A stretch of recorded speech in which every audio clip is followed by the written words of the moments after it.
آج کا جو ہمارا موضوع ہے،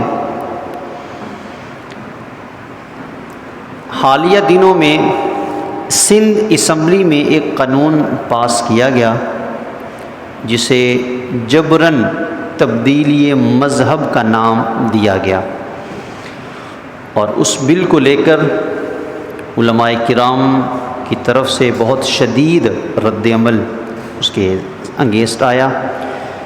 عوام الناس میں جو پڑھا لکھا طبقہ تھا، جو ان چیزوں کو سمجھنے والا تھا، ان کی طرف سے بڑا شدید رد عمل آیا۔ تو آج کی جو ہماری گفتگو ہے وہ اسی کے تناظر میں ہوگی، اور آج ہم نے یہ سمجھنا ہے کہ یہ بل ہے کیا۔ سب سے پہلے تو یہ سمجھنے کی ضرورت ہے، ایسے خالی ہم مخالفت ہی نہ کرتے چلے جائیں کہ وہ بل ہے کیا، اس کی کون سی ایسی باتیں ہیں جو ہمارے اسلامی تعلیمات کے حق میں ہیں، اور کون سی ایسی باتیں ہیں جو اسلامی تعلیمات کے خلاف ہیں۔ اس کے بعد جو بل پیش کیا گیا اور جسے وہاں سے منظور کر کے قومی اسمبلی میں بھیجا گیا، ہمارا قرآن اور ہماری حدیث اس کے بارے میں کیا کہتی ہے۔ ہر وہ چیز جو قرآن اور حدیث کے اصولوں کے مطابق ہے وہ ہمارے لیے قابل قبول۔ ہر وہ چیز جو اسلام، قرآن اور حدیث کے اصولوں سے منافی ہے ہمارے لیے ناقابل عمل ہے۔ یہ وہ مسلمہ اصول ہے جو اسلام نے اپنے ہر ماننے والے کو دیا ہے، چاہے وہ غریب ہے، چاہے وہ امیر ہے، چاہے وہ گداگر ہے، چاہے وہ بادشاہ ہے۔ جو نہیں مانے گا وہ اسلام سے باہر ہے، جو مانے گا وہ اسلام کے اندر ہے۔ اور تبدیلی مذہب کے حوالے سے سب سے بڑی تصویر ہمارے نبی کریم صلی اللہ علیہ وسلم کی، کہ ان کا عمل کیا تھا ان کی زندگی میں، انہوں نے کس طریقے سے اس چیز کو لیا۔ آیا کہ آج کا جو بل پیش کیا گیا وہ ہمارے نبی کریم صلی اللہ علیہ وسلم کے سنت کے مطابق ہے بھی یا نہیں ہے۔ اور آخری چیز جو ہمارے آج کے لیکچر کا ایک حصہ ہوگی کہ اس بل کو مزید بہتر کر کے ہم کیا کر سکتے ہیں، یا کس طرح سے یہ بل ہونا چاہیے۔ تو آج کی یہ ساری گفتگو انشاءاللہ اسی تناظر میں ہوگی۔ میں نے قرآن پاک کی ایک آیت کا حصہ آپ کے سامنے تلاوت کیا جو تیسرا پارہ اور تیسرے پارے کے دوسرے رکوع میں سے میں نے لیا، جس کے بارے میں رب تعالیٰ ارشاد فرماتا ہے، لا اکراہ فی الدین، لوگوں اسلام میں کوئی جبر نہیں ہے۔ اسلام میں، ذرا مجھے آپ کی آواز آئی ہے، اسلام میں کوئی، آج آپ لوگوں کا جاگنا، آج آپ لوگوں کا بولنا، توجہ بڑی ضروری ہے میرے لیے۔ اسلام میں کوئی جبر نہیں ہے۔ اس آیا کا ایک بیک گراؤنڈ ہے، شان نزول ہے۔ مدینہ المنورہ سے نبی کریم صلی اللہ علیہ وسلم نے جب یہودیوں کو نکالا، ان کو حکم دیا کہ تم مدینہ سے نکل جاؤ، پھر وہ خیبر کی طرف چلے گئے، تو ایک صحابی رسول تھے، ان کا نام تھا ابو حسین رضی اللہ تعالیٰ عنہ۔ ان کے دو بیٹے تھے، وہ دونوں بیٹے ان کے یہودیوں کے تحویل میں تھے اور وہ انہی کے مذہب میں تھے۔ ابو حسین رضی اللہ تعالیٰ عنہ کے دل کی خواہش یہ تھی کہ میرے بیٹے اہل یہود میں سے نہ ہوں، وہ اہل اسلام میں سے ہوں۔ انہوں نے اپنے دونوں بیٹوں کو اپنے پاس زبردستی روک لیا اور ان پہ زبردستی کرنے لگے کہ تم اسلام قبول کرو۔ جب وہ ان پہ زبردستی گھر کے اندر کر رہے ہیں تو ادھر سے اللہ تعالیٰ نے قرآن پاک اپنے محبوب پہ نازل کر دیا، فرما دیا، لا اکراہ فی الدین قد تبین الرشد من الغی فمن یکفر بالطاغوت۔ اے اللہ کے نبی، اپنے ماننے والوں سے کہہ دے کہ اسلام کو قبول کرنے میں کسی پہ جبر نہیں ہے، جس نے قبول کرنا ہے وہ اپنی مرضی سے کرے۔ اگر جبر کرو گے تو وہ اسلام نہیں ہے، اگر زبردستی کسی کو اسلام میں لے کے آؤ گے تو وہ اسلام نہیں ہے۔ تو اس کا مطلب یہ ہے قرآن نے اپنا بنیادی موقف ہمیں دے دیا کہ جبراً تبدیلی مذہب وہ اسلام کو قبول ہی نہیں ہے۔ اسلام اس بندے کو اسلام والا مانتا ہی نہیں ہے جو جبرن اپنا مذہب تبدیل کر کے اسلام کی طرف آ رہا ہے۔ اور اگر ہم سورۃ الحجرات کو دیکھیں، اللہ تعالیٰ کیا ارشاد فرماتا ہے؟ فرمایا قالت الاعراب آمنا قل لم تؤمنوا ولكن قولوا اسلمنا۔ اے نبی کریم صلی اللہ علیہ وسلم، یہ دیہاتی لوگ، آس پاس کے قبائل کے لوگ آپ کے پاس آ کر کہتے کہ ہم اہل ایمان میں سے ہیں، تو ان سے کہہ دیں کہ ابھی تم ایمان والے نہیں ہوئے، ابھی تم نے صرف زبانی طور پر اسلام قبول کیا ہے۔ پتہ چلا جو اپنی مرضی سے اسلام قبول کر رہا ہے، اسلام تو اسے بھی ابھی ایمان والا نہیں کہتا۔ کیوں؟ ابھی تم نے دل سے اسلام کی تعلیمات کو سنا نہیں، سمجھا نہیں، ابھی تم نے دل سے نبی کو مانا نہیں اس طریقے سے جس طریقے سے قرآن اور حدیث چاہتی ہے۔ تو اے اعرابیو، ابھی تم ایمان والے نہیں ہو، اسلام والے ہو۔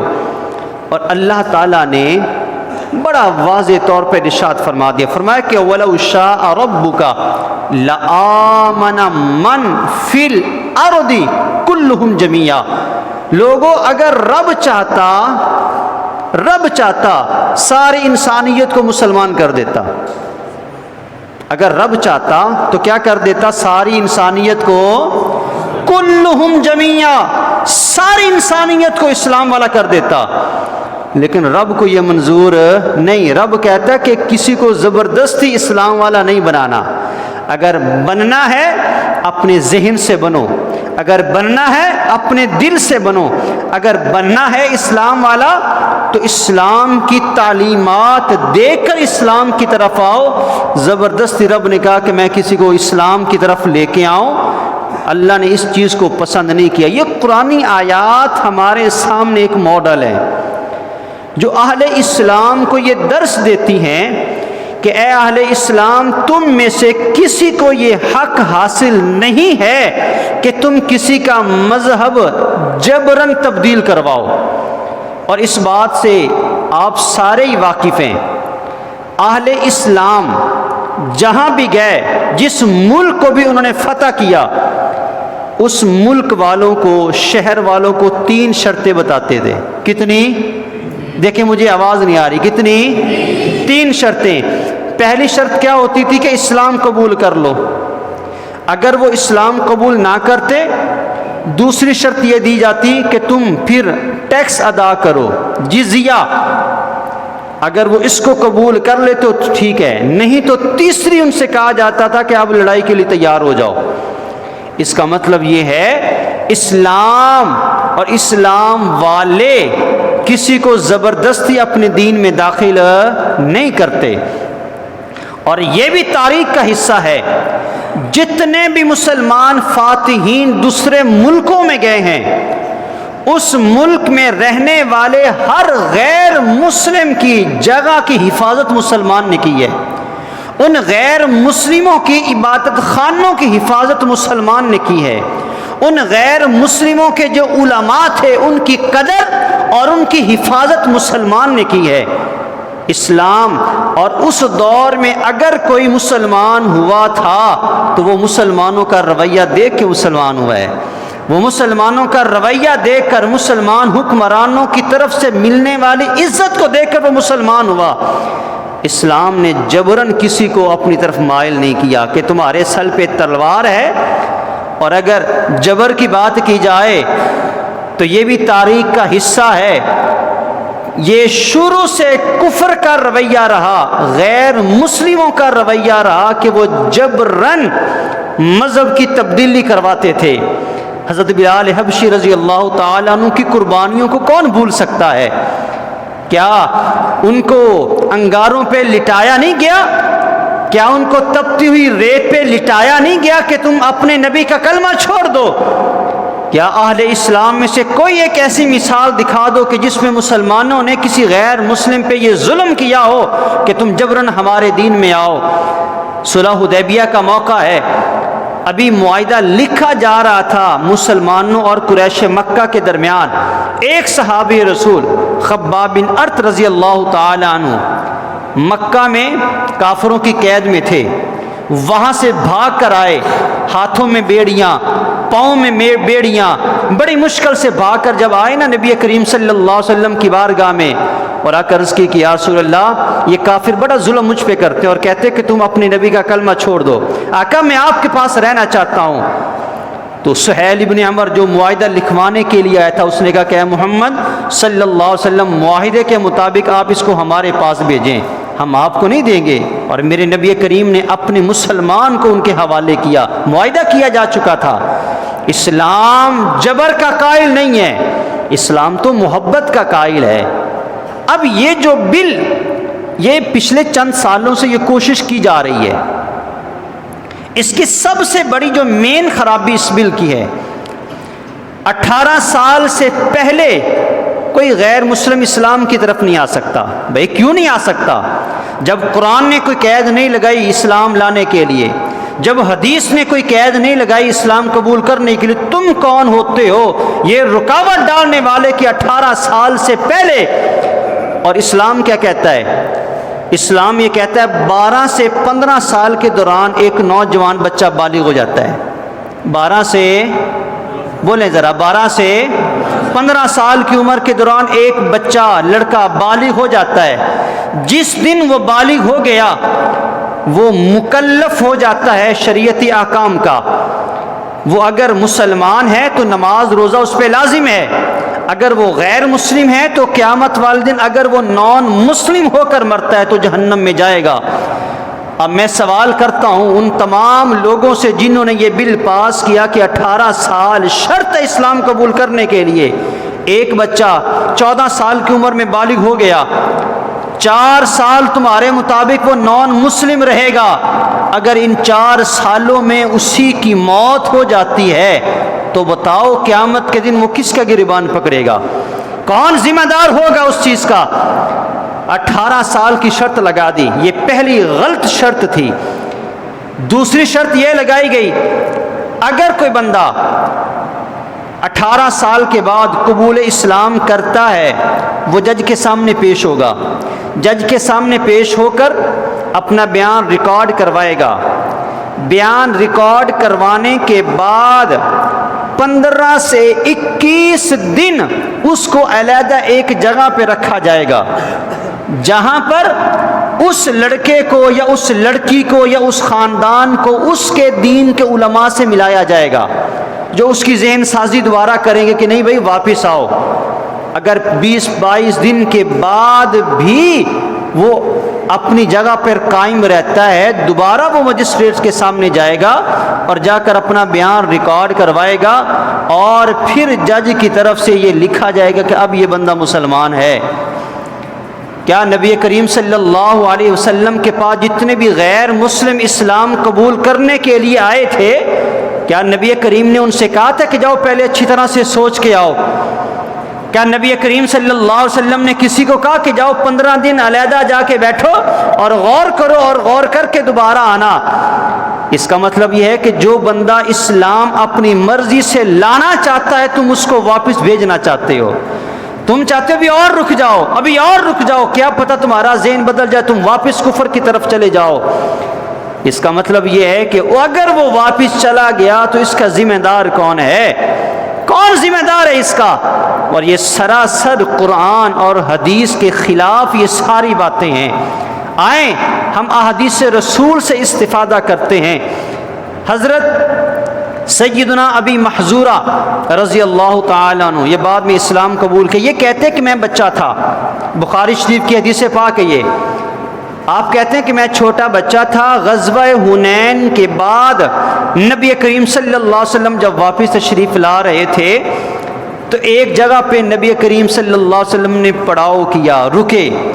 حضرت بلال حبشی رضی اللہ تعالیٰ عنہ کو حکم دیا کہ بلال اذان شروع کر، نماز کا وقت ہو گیا۔ اب بات بڑی پیاری اور قابل توجہ ہے۔ ابو معذورہ کہتے ہیں کہ میں مسلمان نہیں، میں تھا، میرے ساتھ چند بچے اور تھے۔ کہا کہ جب ہم نے اذان کو سنا نا، بلال حبشی رضی اللہ تعالیٰ عنہ اذان دینا شروع کی، تو کہا میں نے شرارتاً جیسے جیسے بلال اللہ اکبر کر رہا تھا، ان کی نقل اتار کر میں نے بھی اللہ اکبر کہنا شروع کر دیا۔ ادھر سے بلال حبشی کہہ رہے ہیں، ابو محذورہ کہتے ہیں کہ میں نے شرارتاً ان کے پیچھے پیچھے اللہ اکبر کہنا شروع کر دیا۔ جب حضرت بلال حبشی نے اذان کو مکمل کر لیا نا، نبی کریم صلی اللہ علیہ وسلم نے فرمایا یہ کون بندہ تھا کہ جس کی آواز اونچی تھی؟ کہا کہ صحابہ نے اشارہ کر دیا کہ یہ بچہ ہے۔ کہتے ہیں میں نان مسلم ہوں، غیر مسلم تھا، میں بھی مسلمان نہیں ہوا۔ نبی کریم صلی اللہ علیہ وسلم نے فرمایا بیٹا ادھر بات سنو، بیٹا ادھر یار دیکھو تو صحیح کہ بلا کون رہا ہے، ذرا توجہ تو کرو نا، آپ کے بلانے والا کون ہے؟ یہاں پہ صرف ویزا لگ جائے تو ہم خوش ہوتے ہیں کہ سانو آقا نے بلایا، یار اس کو تو بظاہر خود نبی کریم بلا رہے ہیں۔ فرماتے ہیں کہ مجھے نبی کریم نے آواز دی، جب میں پاس چلا گیا نا، نبی کریم نے پوچھا کہ اذان دینے والے تم تھے؟ آپ کہتے کہ میں نے کہا جی میں ہی تھا۔ آپ فرماتے ہیں کہ نبی کریم نے کہا کہ ذرا مجھے دوبارہ اذان سناؤ نا، مجھے یہ غیر مسلم کی بات ہے۔ نبی کریم نے ڈانٹا نہیں کہ تم نان مسلم ہو کر کیا کر رہے ہو، کہا کہ نبی کریم نے فرمایا اذان دو۔ ابو محذورہ کہتے ہیں کہ جب میں اذان دینے کے لیے اٹھا ہوں اس وقت میرے ذہن کی، میرے دل کی کیفیت یہ تھی کہ میں اسلام کو پسند نہیں کرتا تھا۔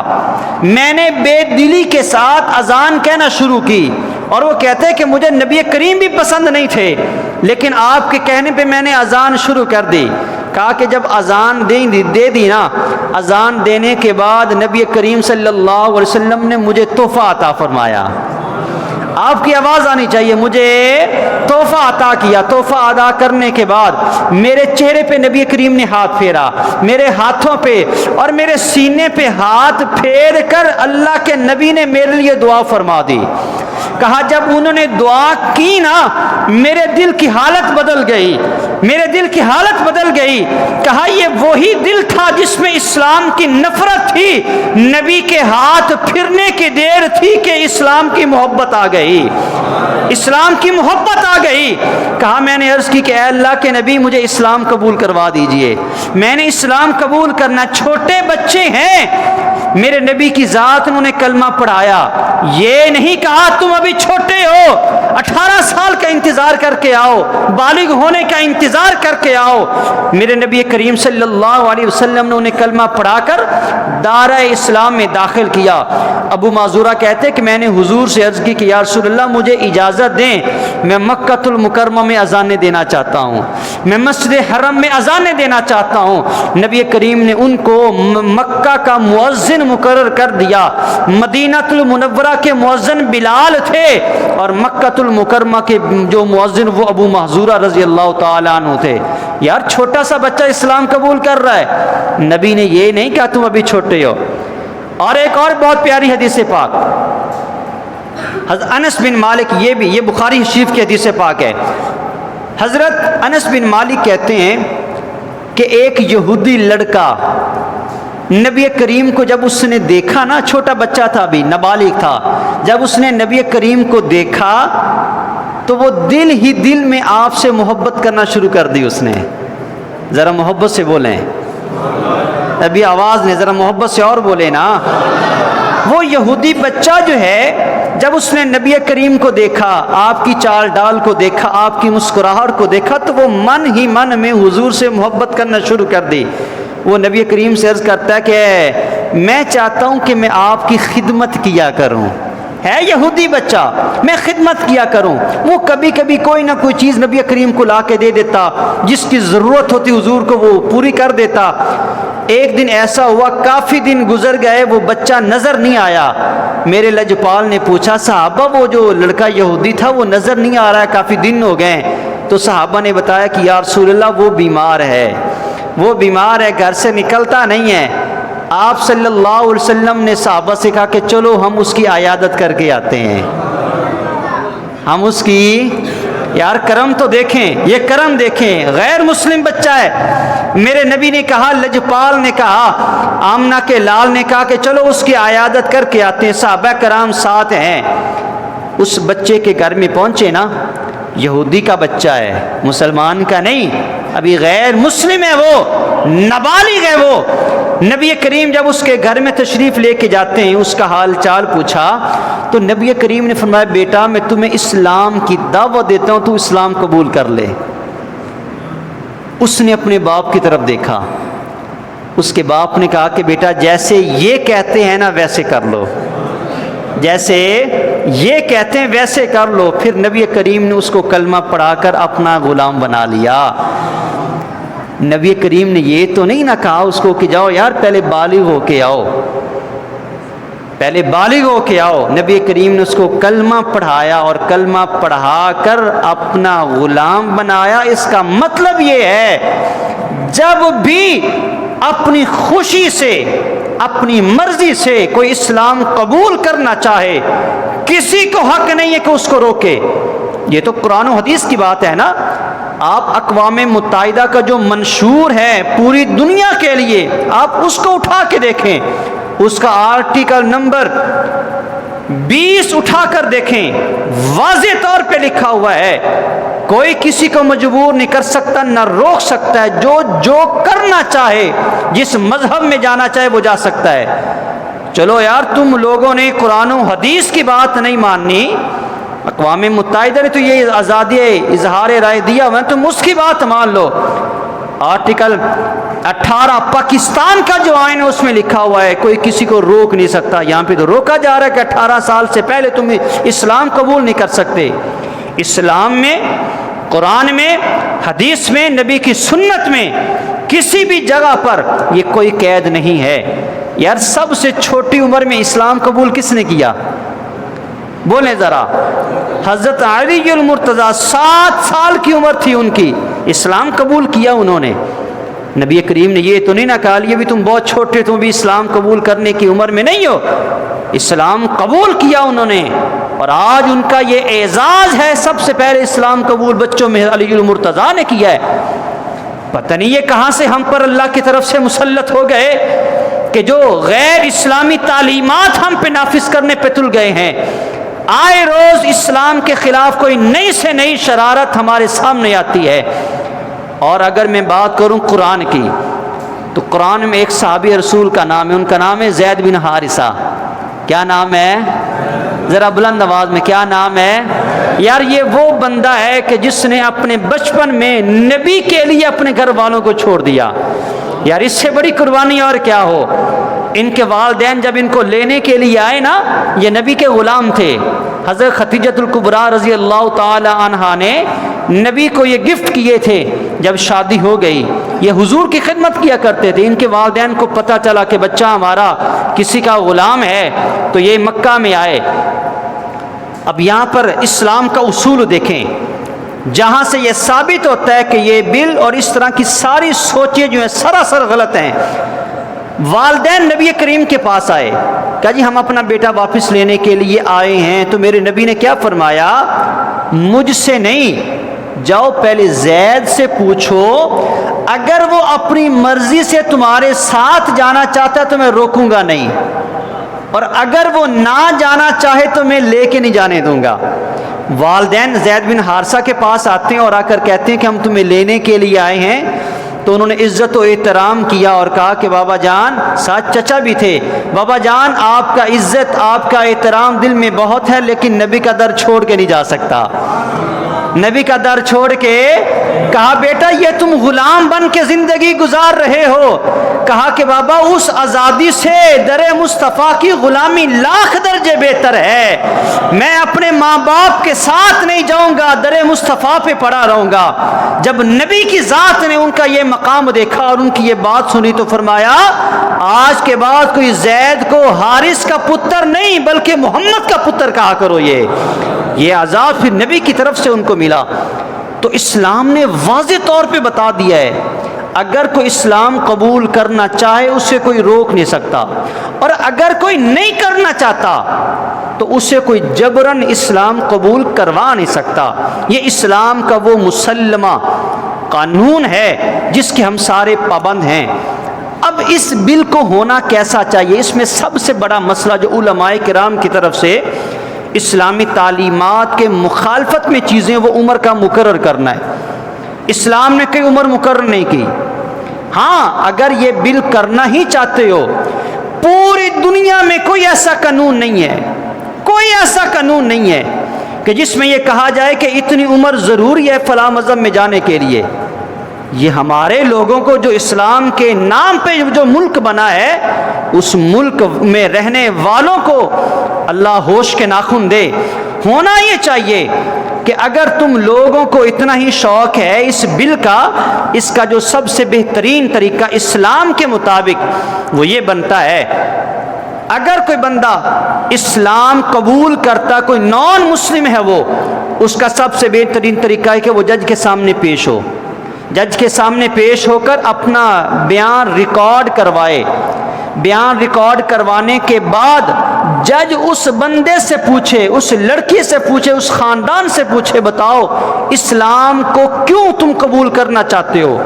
وہ جج کو مطمئن کریں کہ بتائیں کہ ہمیں اسلام کی اس بات نے متاثر کیا ہے۔ جج جب مطمئن ہو جائے، مطمئن ہو جانے کے بعد فوراً اسلام کا ان کو سرٹیفکیٹ دے۔ اگر جج کو لگے کہ درمیان میں کہیں نہ کوئی مسئلہ ہے تو وہ اپنے پھر آفیسر سے کہے کہ اس کی تحقیق کر کے آئیں۔ اگر پیچھے کوئی مجبوری ہے تو جو مجبور کرنے والے ہیں ان کو سرعام الٹا لٹکا دیا جائے کہ تم کون ہو تو اسلام کے خلاف چلنے والے، جب اسلام جبر نہیں کرتا تو تم کون ہوتے ہو جبر کرنے والے؟ اور اگر ایسی کوئی بات بھی نہ ملے تو پھر ان کو قرآن اور حدیث نے یہ حق دیا ہے، جس وقت وہ اسلام قبول کرنا چاہیں وہ اسلام قبول کر سکتے ہیں اور ان کو کرنا چاہیے۔ تو لہٰذا آپ لوگوں کو بھی اپنی آنکھیں کھول کے رکھنی پڑیں گی۔ یہ اسلام ہماری جانوں سے زیادہ اہمیت کا حامل ہے، قرآن و حدیث کی حفاظت یہ ہماری جانوں سے زیادہ یہ اہمیت رکھتی ہیں۔ یہ جو دنیا دار لوگ ہیں یہ اپنے مفادات کی خاطر سب کچھ بیچ سکتے ہیں، لیکن خدا کی قسم ہم اپنی جان تو وار سکتے ہیں لیکن اسلام پہ آنچ نہیں آنے دیں گے، ہم اسلام کی تعلیمات کو بدلنے نہیں دیں گے، ہم اپنا اپنا کردار ادا کرتے رہیں گے۔ تو اس آج کی گفتگو کا مقصد یہ تھا کہ تاکہ اسلام کی جو صحیح تعلیمات ہیں وہ آپ کے گوش گزار ہوں، آپ کو پتہ ہونا چاہیے کہ اسلام کیا کہتا ہے، تاکہ اگر کل کلاں آپ میں سے کسی کو کسی نان مسلم کے ساتھ گفتگو کرنے کا کوئی موقع مل جائے، کوئی بحث کرنے کا موقع مل جائے تو پھر آپ چپ کر کے نہ بیٹھے رہیں، کچھ چار باتیں آپ کے پاس بھی ہونی چاہیے جو ان کا منہ بند کر سکیں۔ اللہ کی بارگاہ میں دعا ہے کہ رب تعالی مجھے اور آپ کو عمل کی توفیق عطا فرمائے۔